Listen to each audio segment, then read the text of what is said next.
밤 11시 47분에 메시지를 보냈죠. 급한 일은 아니었고 그냥 잘 지내는지 묻는 연락이었습니다. 아침이 되자 당신은 이미 무언가 잘못되었다고 스스로 확신하게 됩니다. 오후쯤에는 지난 2주 동안 나누었던 모든 대화를 머릿속으로 되감으며 당신이 도대체 뭘 잘못했는지 알아내려 애쓰고 있었을 겁니다. 그리고 마침내 그 사람에게서 답장이 왔을 때 상대방은 아무 일도 없었다는 듯이 평온하고 무심하게 행동합니다. 마음 한구석에서는 안도감이 들면서도 다른 한구석에서는 당신이라는 존재가 완전히 투명인간이 된 것 같은 기분을 느꼈을 겁니다. 당신의 이야기처럼 들리나요? 조용한 심리학에 오신 것을 환영합니다. 만약 당신이 지금 만나는 사람이 단순히 자기중심적인 사람인지 아니면 그저 감정의 문을 닫아버린 사람인지 진심으로 헷갈려서 깊은 혼란에 빠져 있다면 이 영상은 바로 당신을 위해 만들어졌습니다. 왜냐하면 대부분의 사람들은 이 두 가지를 단단히 오해하고 있기 때문입니다. 그리고 이를 오해하게 되면 단순히 혼란스러움으로 끝나는 것이 아니라 완전히 엉뚱한 문제에 매달려 잘못된 대처를 하게 됩니다. 이 두 가지를 구분하는 것이 왜 그토록 중요할까요? 많은 사람들이 이 단계를 건너뛰지만 절대 그래서는 안 되기에 여기서부터 이야기를 시작해 보겠습니다. 상대방이 나르시시스트인지 아니면 회피형 애착을 가진 사람인지 파악하지 못할 때 우리의 기본적인 반응은 보통 두 가지 중 하나로 나타납니다. 상대가 마침내 마음을 열어주기를 바라며 더 많이 대화하려 하고 더 많이 약한 모습을 보여주며 더 강하게 밀어붙이거나 아니면 아예 완전히 물러서서 관계를 포기해버리는 것이죠. 이것이 바로 문제입니다. 이 두 가지 반응은 당신이 실제로 어떤 사람을 상대하고 있느냐에 따라 완전히 틀린 대처법이 될 수 있습니다. 한번 생각해 보세요. 만약 당신이 회피형인 사람을 대하고 있다면 강하게 밀어붙이는 것은 거의 항상 상황을 더 악화시킵니다. 회피형 애착을 가진 사람들은 감정적인 압박을 받을 때 숨이 막힌다고 느낍니다. 그것은 그들의 신경계를 자극합니다. 그들이 마음을 닫는 이유는 당신을 아끼지 않아서가 아니라 가까워진다는 것 자체가 자신의 자아에 대한 위협으로 느껴지기 때문입니다. 당신이 아무리 좋은 의도로 노력하더라도 그들에게는 그것이 침범으로 다가옵니다. 하지만 만약 당신이 대하고 있는 사람이 나르시시스트인데 당신이 물러선다면 당신은 그 관계의 주도권을 그들에게 고스란히 넘겨준 셈이 됩니다. 거리를 두는 것은 그들의 주특기입니다. 그들은 그 거리감 속에서 편안함을 느낍니다. 그들은 그렇게 밀고 당기는 과정을 통해 스스로의 감정을 조절합니다. 당신이 물러선다고 해서 그들이 스스로를 반성하는 것은 아닙니다. 그저 새로운 게임이 시작될 뿐입니다. 그러니 이 둘을 구분하는 것은 엄청나게 중요합니다. 그럼에도 불구하고 인터넷에서는 자꾸만 이 두 가지 유형을 서로 바꿔 쓸 수 있는 똑같은 것인 양 묶어서 이야기하곤 합니다. 그 둘은 결코 같지 않습니다. 겉보기에는 행동이 비슷해 보일 수 있습니다. 다가갈 수 없는 태도, 감정적인 거리감, 답답한 침묵 같은 것들 말이죠. 하지만 그 내면에는 완전히 다른 심리적 구조가 자리 잡고 있습니다. 대부분의 사람들이 놓치는 부분이 바로 이것입니다. 겉으로 드러나는 행동은 거의 똑같습니다. 하지만 그들이 내면에서 겪는 경험은 그보다 더 다를 수가 없습니다. 그리고 이 사실을 이해하고 나면 모든 것의 퍼즐이 맞춰지기 시작할 것입니다. 핵심적인 차이, 즉 그들의 내면에서 실제로 일어나고 있는 일에 대해 알아보겠습니다. 이것을 제대로 이해하려면 기본적인 심리학적 지식이 조금 필요합니다. 조금만 인내심을 갖고 들어주세요. 이 부분이 상황을 바라보는 당신의 시각을 실제로 바꿔놓을 것입니다. 회피형 애착은 어린 시절 일찍 형성됩니다. 주로 유년기에 감정적인 요구를 표현했을 때 무시당하거나 거절당하거나 혹은 그것이 갈등으로 이어지는 경험을 하면서 학습됩니다. 시간이 흐르면서 그들의 신경계는 거기에 적응하게 됩니다. 그리고 이렇게 배웁니다. 누군가와 가까워지는 것은 위험한 일이다. 누군가를 필요로 하는 것은 나약한 것이다. 독립만이 안전한 길이다. 그들이 스스로 선택한 것이 아닙니다. 그들이 스스로 판단할 수조차 있기 전에 이미 그렇게 뇌에 각인되어 버린 것입니다. 그래서 회피형 애착을 가진 사람이 거리를 두거나 마음을 닫거나 차갑게 돌변할 때 그들은 압도당하는 감정을 스스로 조절하려 진심으로 애쓰고 있는 것입니다. 다음에는 어떻게 행동할지 치밀하게 계산하고 있는 것이 아닙니다. 당신이 혼란스러워하는 모습을 즐기는 것도 아닙니다. 감정적으로 그들은 마음 한편으로는 누군가와 연결되기를 원하면서도 다른 한편으로는 신경계가 그것을 위험으로 인식하는 내적 갈등 상태에 놓여 있는 경우가 많습니다. 자, 여기서부터 이야기가 흥미로워집니다. 나르시시스트의 행동 패턴에 대해 말해보겠습니다. 여기서 조심스러운 부분은 나르시시즘은 스펙트럼의 형태로 존재한다는 사실입니다. 실제 나르시시스트 성격 장애를 가진 사람은 상대적으로 드물지만 자기애적인 성향을 가진 사람들의 행동은 근본적으로 완전히 다른 동력으로 움직입니다. 그 핵심에는 끊임없이 외부의 인정을 받아야만 온전하게 유지되는 아주 부서지기 쉬운 자아 개념이 자리 잡고 있습니다. 그들이 단순히 관심을 즐겨서가 아닙니다. 그런 외부의 인정이 없으면 그들은 심리적으로 산산조각이 나는 것과 같은 고통을 겪기 때문입니다. 그러한 심리에서 비롯된 행동들은 결국 권력을 유지하고 자신이 필요한 에너지를 끊임없이 공급받기 위함입니다. 그들에게 거리감은 하나의 도구입니다. 침묵은 무기입니다. 당신이 불안해할수록 그들의 존재감은 더 커집니다. 이것은 누군가와 가까워지는 것이 버거워서 신경계가 과부하에 걸린 상태가 아닙니다. 관계에서 늘 우위를 차지하기 위해 상대를 조종하고 있는 사람의 모습입니다. 행동은 같지만 그 이유는 완전히 다릅니다. 그리고 그 이유가 이 모든 것의 핵심입니다. 이 둘을 실제로 구분지어주는 4가지 패턴이 있습니다. 자, 이제 구체적인 패턴들을 하나씩 살펴보겠습니다. 여러분이 실제로 활용할 수 있는 기준을 드리고 싶습니다. 모호한 특징들을 나열하는 것이 아니라 대상을 정확히 관찰할 수 있는 실질적인 틀을 드리겠습니다. 첫 번째 패턴은 당신의 취약하고 약한 모습에 그들이 어떻게 반응하는가입니다. 이 부분에 아주 세심한 주의를 기울이세요. 가장 확실하게 구별할 수 있는 단서 중 하나이기 때문입니다. 회피형인 사람에게 마음을 열고 상처받기 쉬운 속마음이나 힘든 일을 털어놓을 때 그들은 보통 불편해합니다. 갑자기 대화 주제를 돌릴지도 모릅니다. 혹은 겉핥기식의 대답만 내놓은 채 육체적으로나 감정적으로 그 대화에서 빠져나가 버릴 수도 있습니다. 무시당하는 기분이 들 수 있습니다. 하지만 여기가 핵심입니다. 그들이 느끼는 불편함은 진짜입니다.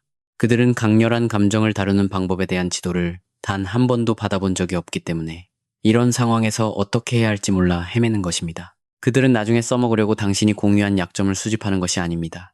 그저 벅찬 감정에 압도되어 뒷걸음질 치고 있을 뿐입니다. 이제 이것을 나르시시스트의 패턴과 비교해 봅시다.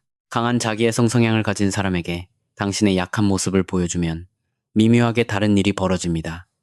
때때로 그들은 당신의 취약함에 주파수를 맞춥니다. 처음에는 마치 거울처럼 당신의 마음에 공감하는 척합니다. 그들은 당신의 마음을 아주 깊이 알아주고 이해해주는 듯한, 마치 자석에 이끌리는 듯한 착각을 불러일으킵니다. 하지만 시간이 지나면서 당신은 무언가를 눈치채게 될 것입니다.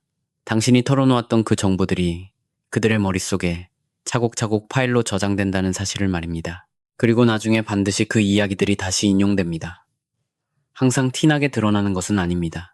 때로는 당신의 가장 아픈 상처를 정확히 찌르는 작고 날카로운 말 한마디로 나타납니다. 때로는 당신이 가장 소중하게 생각하는 것에 갑작스럽게 무관심한 태도를 보이는 방식으로 나타나기도 합니다. 당신의 솔직한 모습은 그들에게 유대감을 위한 것으로 받아들여진 것이 아닙니다. 그것은 그저 조종을 위한 정보로 수집되었을 뿐입니다. 이 부분은 정말 중요하니 마음속에 깊이 새겨두시길 바랍니다. 두 번째 패턴은 책임감입니다. 무언가 잘못되었을 때 어떤 일이 일어날까요? 회피형인 사람은 갈등이 생기면 종종 입을 다물어 버립니다. 그들은 침묵합니다. 상황을 축소하려 합니다. 그들은 당신이 왜 이 일을 이렇게 크게 만드는지 모르겠다고 말하곤 합니다. 당신이 틀렸다고 생각해서라기보다는 감정적으로 부딪히는 상황이 그들의 신경계에 있는 모든 비상벨을 울리게 만들기 때문입니다. 그들은 관계를 회복하기 위해 대화를 나누는 일에 익숙하게 설계되어 있지 않습니다. 그들은 그런 대화를 끔찍한 고통으로 느낍니다. 하지만 결국에는 보통 이런 일이 일어납니다. 만약 그 관계에 진실한 밑바탕이 있고 당신이 그들에게 생각할 시간을 준 뒤 차분하게 다시 대화를 시도한다면 회피형인 사람도 결국 무언가를 인정하게 됩니다. 서툴고 짧게 말할지는 몰라도 자신의 행동이 당신에게 상처를 주었다는 사실을 진심으로 깨닫는 순간이 보통은 존재합니다. 반면 나르시시스트의 패턴에서 책임감은 구조적으로 완전히 다른 모습을 보입니다. 거의 항상 상황이 뒤바뀝니다. 그들이 무엇을 잘못했는지에 대해 대화하다가 어느새 당신이 자신을 변호하고 방어하는 처지가 되어버립니다. 다르보, 즉 부인하고 공격하고 피해자와 가해자를 뒤바꾼다는 심리학 용어가 바로 이것을 설명합니다. 당신의 고민으로 시작된 대화가 그들의 불만으로 끝나버리고 대화가 끝난 후에는 뭔가 말로 설명할 수 없는 기묘한 기분에 사로잡힙니다. 마치 뒤로 달리기 경주를 했는데 어쨌든 당신이 져버린 것 같은 기분 말입니다. 세 번째 패턴은 시간이 지남에 따른 관계의 궤적입니다. 이 부분을 주의 깊게 생각해 보세요. 시간은 단 한 번의 대화로는 알 수 없는 것들을 드러내 보여주기 때문입니다. 회피형 애착을 가진 사람들은 대체로 일관성을 유지하는 경향이 있습니다. 그들은 몇 년이 지나도 감정적으로 비슷한 한계를 보입니다. 만난 지 석 달째에 부딪혔던 소통의 벽은 2년이 지나도 여전히 그 자리에 있습니다. 물론 답답한 일이지만 어느 정도 예측이 가능하기도 합니다. 그들의 한계선이 어디인지 알 수 있으니까요. 나르시시스트와의 관계는 매우 독특한 곡선을 그리는 경향이 있습니다. 종종 아주 특별하다고 느껴지는 관계의 초기 단계가 존재합니다. 열렬한 관심. 이 사람은 나를 완벽히 이해하고 있다는 강렬한 느낌. 인생에서 다시 만나기 힘들 것 같은 깊은 유대감을 경험합니다. 그러다 점차 무언가가 달라지기 시작합니다. 나를 향하던 관심은 조건부로 변합니다. 사소한 비판들이 고개를 들기 시작합니다. 그토록 그들을 매료시켰던 당신의 모습은 어느새 자꾸만 모자라고 부족한 취급을 받습니다.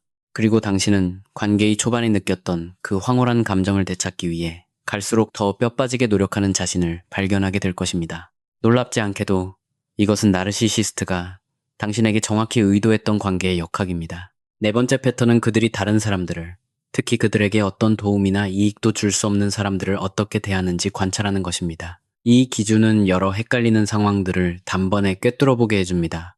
회피형인 사람은 대부분의 사람들에게 일관되게 감정적인 한계를 보입니다.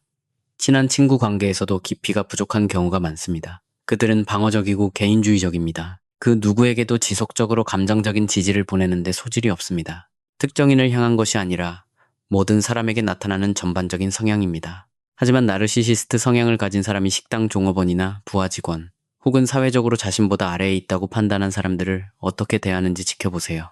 당신에게 보여주었던 그 따뜻함이 그들에게도 전해지는지, 아니면 자신의 매력을 보여줄 가치가 있는 사람과 그렇지 않은 사람을 아주 명확하게 나누고 있는지 살펴보세요. 사회적 계급에 따라 선택적으로 베푸는 공감은 그것이 사실은 진짜 공감이 아니라는 것을 보여주는 가장 확실한 증거 중 하나입니다. 그것은 오직 자신에게 돌아올 이익을 치밀하게 계산한 한편의 연극일 뿐입니다. 그렇다면 이 사실들을 가지고 우리는 어떻게 해야 할까요? 먼저 당장 반응하지 말고 관찰부터 시작하세요. 시간을 두고 지켜보세요. 패턴은 반복되기 마련입니다. 그리고 지금 당신이 해야 할 일은 그들과 맞서 싸우거나 그들을 고쳐놓는 것이 아닙니다. 상황을 명확하게 꿰뚫어보는 것입니다. 어딘가 싸하고 이상하게 느껴졌던 순간들을 마음속에 느슨하게 기록해두세요. 상대방을 몰아세울 증거를 수집하라는 것이 아니라 그들이 다시 따뜻하게 대해줄 때마다 당신의 기억을 왜곡하고 과거를 지워버리는 짓을 멈추기 위해서입니다. 다음으로 두 성향이 겹치는 지점과 당신이 왜 자꾸만 스스로를 의심하게 되는지에 대해 이야기해 보겠습니다. 많은 사람들이 충분히 이야기하지 않는 사실이 하나 있습니다. 어떤 사람들은 이 두 가지 성향을 모두 가지고 있다는 것입니다. 트라우마는 아주 복잡한 문제입니다. 애착에 생긴 상처 역시 복잡합니다. 어린 시절 자라난 환경이 무척 혼란스러웠거나 사랑이 결핍되고 예측 불가능했던 곳에서 자랐다면 회피형 애착과 나르시시스트의 방어 기제를 동시에 가질 수 있습니다. 이 경우 감정적으로 다가가기 힘든 것은 진심이면서도 동시에 그들의 관계 형성 패턴은 상대에게 해를 끼치게 됩니다. 하나의 성향이 다른 성향을 지워버리는 것이 아니기 때문입니다. 하지만 이 겹치는 지점에 대해 더 불편한 진실이 있습니다. 당신의 신경계 역시 이 방정식의 일부라는 사실입니다. 만약 당신이 불안형 애착을 가지고 있다면 회피형 사람의 행동은 당신을 강렬하게 자극하기 때문에 당신은 그것을 나르시시스트의 성향처럼 느낄 수 있습니다. 침묵은 훨씬 더 아프게 다가옵니다. 다가갈 수 없는 태도는 실제보다 훨씬 더 의도적인 상처 주기로 느껴집니다. 거절의 신호를 찾아내도록 프로그래밍된 당신의 뇌는 상대가 비워둔 공백을 최악의 해석으로 채워넣기 시작합니다. 이것은 당신의 성격적 결함이 아닙니다. 그저 애착 시스템이 자신이 설계된 대로 작동하고 있을 뿐입니다. 하지만 이는 다른 사람의 행동을 해석할 때 당신 스스로의 반응성도 고려해야 한다는 것을 의미합니다. 이 점을 한번 생각해 보세요. 마음이 차분하고 안정된 상태일 때 지난주에는 당신을 무너뜨렸던 상대의 똑같은 행동이 오늘은 충분히 감당할 수 있을 것처럼 느껴진 적이 있지 않나요? 그 간극, 즉 당신의 내면 상태에 따라 달라지는 인식의 차이는 그 사람뿐만 아니라 당신 자신에 대한 아주 중요한 정보를 담고 있습니다. 하지만 여기서 명심해야 할 것이 있습니다. 당신의 반응성을 고려하더라도 결코 용납될 수 없는 패턴이라는 것은 분명 존재합니다. 그 원인이 무엇이든 간에 당신에게 해로운 관계라는 것을 판단하기 위해 굳이 임상적인 진단명까지 필요하지는 않습니다. 당신에게 필요한 것은 그 사람에 대한 진단이 아니라 관계의 패턴에 대한 명확한 이해입니다. 당신에게 진정한 명확함을 가져다 줄 질문들을 드리겠습니다. 솔직히 말해 전문적인 심리치료사만이 책임감을 갖고 할 수 있는 정확한 진단표를 붙이려 애쓰기보다는 조용히 앉아 스스로에게 아주 솔직하게 던져봐야 할 질문들이 있습니다. 첫째, 이 관계를 이어갈수록 나 자신에 대해 더 긍정적으로 느끼고 있는가? 아니면 더 형편없다고 느끼고 있는가? 찰나의 순간을 묻는 것이 아닙니다. 시간이 흐를수록 회피형 애착을 가진 사람들은 당신을 답답하게 할 수는 있어도 당신의 정체성 자체를 갉아먹지는 않습니다. 하지만 강한 나르시시스트 역학을 가진 관계는 천천히 당신의 속을 텅 비어버리게 만듭니다. 당신은 갈수록 자신감을 잃고 스스로의 판단을 믿지 못하게 되며 안정을 느끼기 위해 그들의 인정에 더 깊이 매달리게 됩니다. 만약 이런 점을 느꼈다면 아주 깊이 주의를 기울여야 합니다. 둘째, 나에게 좋은 일이 생겼을 때 그들은 어떻게 반응하는가? 회피형인 사람은 기쁨을 표현하는 데 어색하거나 감정을 절제할 수는 있어도 당신의 성공에 진심으로 분노하지는 않습니다. 하지만 당신이 기쁜 소식을 전했을 때 교묘하게 깎아내리는 태도를 보인다면 그것은 완전히 다른 패턴입니다. 이것을 은밀한 질투라고 부릅니다. 그리고 이는 아주 교묘한 방식으로 나타납니다. 슬쩍 대화의 주제를 바꾸거나 모든 칭찬에 단서를 달아 가치를 떨어뜨리거나 당신이 명백하게 빛나고 있을 때 기이할 정도로 건조한 반응을 보이는 식입니다. 셋째, 나는 이 관계에서 내가 무언가를 원하고 요구해도 괜찮다는 느낌을 받는가? 내 요구가 항상 충족되는지를 묻는 것이 아닙니다. 그 누구의 요구도 언제나 100% 충족될 수는 없습니다. 하지만 어떤 불이익이나 처벌에 대한 두려움 없이 무언가를 바라도 된다고 허락받은 느낌이 드나요? 회피형인 사람은 감정적인 요구를 채워주는데 버거워할 수는 있지만 당신이 무언가를 원했다는 이유만으로 당신에게 벌을 주지는 않습니다. 당신이 지극히 합리적인 무언가를 요구한 직후에 나타나는 벌주기, 관계 거두어들이기, 차가움, 그리고 갑작스러운 거리감은 완전히 다른 종류의 신호입니다. 넷째, 그 사람과 함께 있을 때 내 몸은 나에게 어떤 말을 하고 있는가? 애매하게 들릴지 모르지만 그 사람과 시간을 보내고 나면 사실 아주 명확하게 느껴지는 부분입니다. 마음이 활짝 열리고 가장 나다운 모습이거나 어쩌면 평소보다 더 나 자신이 된 것 같은 자유로움을 느끼나요? 아니면 왠지 모르게 교묘하게 조종당한 기분이 들거나 이유도 모른 채 밤새도록 조심스럽게 단어를 골라가며 눈치를 본 것 같은 피로감을 느끼나요? 머리가 아무리 합리화를 하며 넘어가려 해도 우리의 몸은 그 모든 상처를 기억하고 있습니다. 자, 이 질문들의 답을 내리고 나면 이제 어떻게 해야 할까요? 솔직히 말해 당신이 발견한 사실을 바탕으로 나아가는 수밖에 없습니다. 만약 상대방의 행동이 회피형 패턴이라면 아직 진정한 희망은 남아 있습니다. 올바른 방식으로 대화를 시도하고 상대방이 스스로의 문제를 깨닫고 변화하려는 의지만 있다면 회피형 애착은 아주 서서히 달라질 수 있습니다. 속도는 느리지만 분명 가능한 일입니다. 하지만 만약 그 패턴이 본질적으로 나르시시스트에 더 가깝다면 깊이 뿌리박힌 자기애성 방어 기제를 가진 사람과의 관계에 대한 심리학적 연구 결과들은 안타깝게도 절망적입니다. 사람이 결코 변할 수 없어서가 아니라 변화하기 위해서는 가장 먼저 스스로의 패턴을 인식하고 고치려는 의지가 필요한데 나르시시스트의 방어 기제는 바로 그 현실 자각을 완벽하게 차단하도록 설계되어 있기 때문입니다. 여러분에게 꼭 남기고 싶은 마지막 말이 있습니다. 그리고 이 부분이 가장 중요합니다. 당신 곁에 있는 사람이 회피형 애착을 가졌든 나르시시스트의 방어 기제를 가졌든 아니면 그 사이 어딘가 복잡한 지점에 있든 간에 이 모든 이야기의 기저에 깔려있는 진짜 질문은 결국 당신 자신을 향한 것입니다. 당신 스스로를 자책하라는 의미가 아니라 명확한 시야를 가지라는 의미입니다. 현실에 안주하는 관계나 단순히 익숙해서 편안한 관계가 아니라 당신이 진정으로 원하는 관계는 과연 어떤 모습인가요? 익숙함에 끌리는 것은 종종 어린 시절의 어떤 모습을 거울처럼 비추고 있기 때문입니다.